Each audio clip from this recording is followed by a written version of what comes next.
तो दोस्तों आज की इस वीडियो में हम बात करने वाले हैं कि मुखड़ा क्या होता है, मुखड़े में कितनी लाइन होती है और एक गाने में कितना मुखड़ा होता है और मुखड़ा कैसे लिखा जाता है। तो दोस्तों अगर आप भी जानना चाहते हैं मुखड़े के बारे में सारी डिटेल्स मुखड़े की, तो इस वीडियो के देखने के बाद दोस्तों आपको मुखड़े के बारे में सब कुछ डिटेल पता चल जाएगी। और तो दोस्तों मुखड़े में क्या कैसे क्या होता है सब कुछ जानकारी आपको इसी एक वीडियो में मिल जाएगी।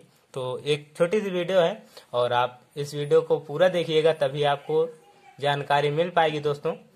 तो स्टार्ट करते हैं। यहाँ पे हमने नोट डाउन करा है। फर्स्ट पॉइंट है मुखड़ा क्या होता है, सेकंड है मुखड़े में कितनी लाइन होती है, एंड थर्ड पॉइंट है एक गाने में कितना मुखड़ा होता है।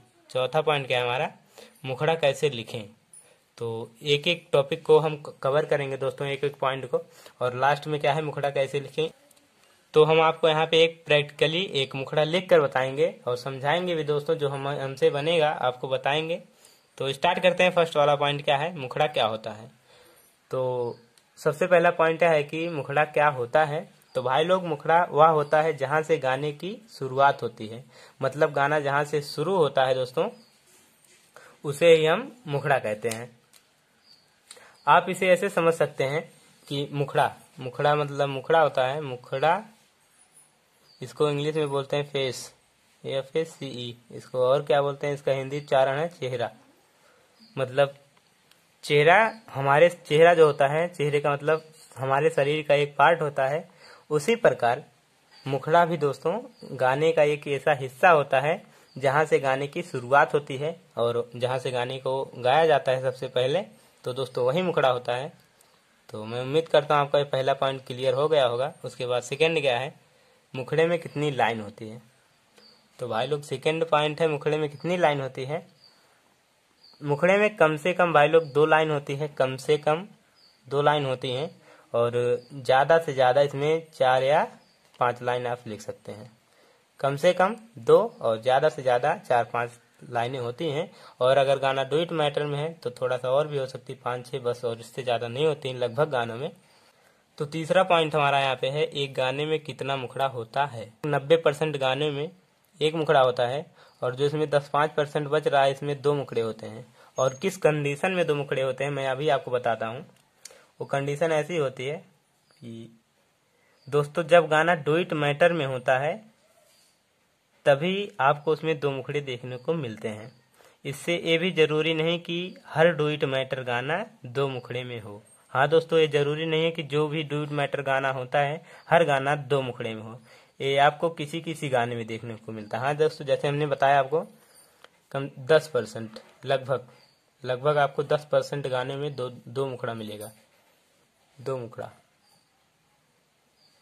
और जो 90% गाने हैं उसमें आपको सिंगल ही मुखड़े देखने को मिलते हैं। वही जब मुखड़े में डुएट मैटर गाना हो जाता है लेडीज और जेंट्स का, तो जब लाइनें थोड़ी बड़ी हो जाती हैं 3-4 लाइन की, तो अलग हो जाता है, 2 मुखड़े बन जाते हैं वहीं पर। और आते हैं हम चौथे पॉइंट पे, मुखड़ा कैसे लिखें। तो यहाँ पे मुखड़ा लिख देते हैं। मुखड़ा है मुखड़ा, तो मुखड़ा है दोस्तों जहाँ से गाना स्टार्ट होता है, ये सब हमने आपको बताया। तो यहाँ पे हमने मुखड़ा लिख दिया है। क्या है, चाँद तारों के जैसा चमकता रहे, लाल मेरा हमेशा महकता रहे, तुमको ऐसा बना दूंगी मेरे ललन, नाम कर देना रोशन की जाने वतन। तो इस गाने में आपको समझ में आ ही गया होगा मैटर। एक माँ है अपने बेटे के बारे में उसको कुछ समझा रही है और बता रही है कि क्या करेगी क्या कैसे, तो वही कुछ है मैटर। ये गाना आपको नेक्स्ट वीडियो में फुल गाना मिल जाएगा और फ्री रहेगा, तो इसलिए वीडियो को लाइक करिएगा। और कैसे लिखेंगे दोस्तों, सबसे पहले आपका चाहे जो मैटर आप एक सिलेक्ट करिए, चाहे वो सैड हो, चाहे सैड मैटर हो या बोलबम का हो या भक्ति सॉन्ग हो कोई,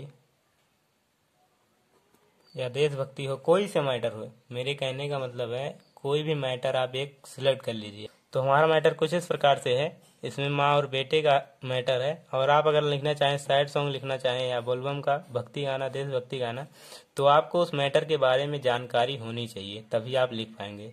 जैसे बोलबम का गाना हो गया तो आपको बोलबम के बारे में जानकारी रहनी चाहिए, क्या आप लिखेंगे तभी उसमें से आप शब्दों को उठा पाएंगे, ला के रख पाएंगे। उसके बाद भक्ति सॉन्ग है, तो भक्ति में क्या होता है, पूजा अर्चना होती है देवी की, वही सब है।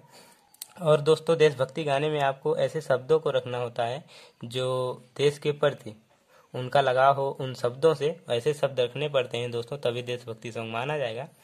तो उस मैटर को आप सोचिएगा सबसे पहले, जिस मैटर पे आप लिखना चाहते हैं, और उसके बारे में थोड़ा सा रिसर्च करिएगा तो आपको अच्छी जानकारी हो जाएगी, तब आप स्टार्ट करिएगा।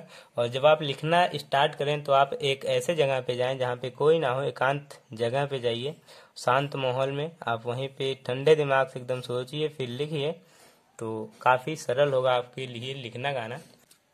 तो दोस्तों हम इसे स्टार्ट करते हैं, धुन में करते हैं, नहीं तो थोड़ी सी बड़ी भी हो जाएगी वीडियो। तो धुन कैसे इसकी, चांद तारों के जैसा चमकता रहे, लाल मेरा हमेशा महकता रहे। हाँ चांद तारों के जैसा चमकता रहे, लाल मेरा हमेशा महकता रहे।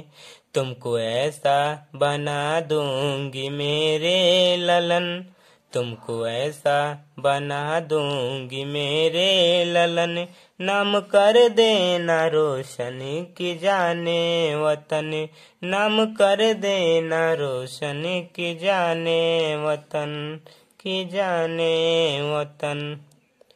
तो दोस्तों हमारा मुखड़ा कुछ इस प्रकार से था। हमने इस दोनों लाइन को एक साथ में 2 बार कर दिया है, और इसको सिंगल 2 बार किया, फिर इसको। तो दोस्तों आज की इस वीडियो में इतना ही। उम्मीद करता हूँ आपको वीडियो पसंद आई होगी और ये गाना भी पसंद आया होगा। और ये जो छोटी सी ट्रिक हमने आपको बताई आपको पसंद आई होगी, तो वीडियो को लाइक करिएगा। चैनल पे भाई लोग पहली बार आए हैं तो आपसे निवेदन है कि इस चैनल को सब्सक्राइब करके घंटी को ऑन कर दीजिएगा, जिससे आप हमारी हर वीडियो को सबसे पहले देख पाएँ, गा पाएँ, सुन पाएँ। मिलते हैं फिर। जय हिंद, वंदे मातरम।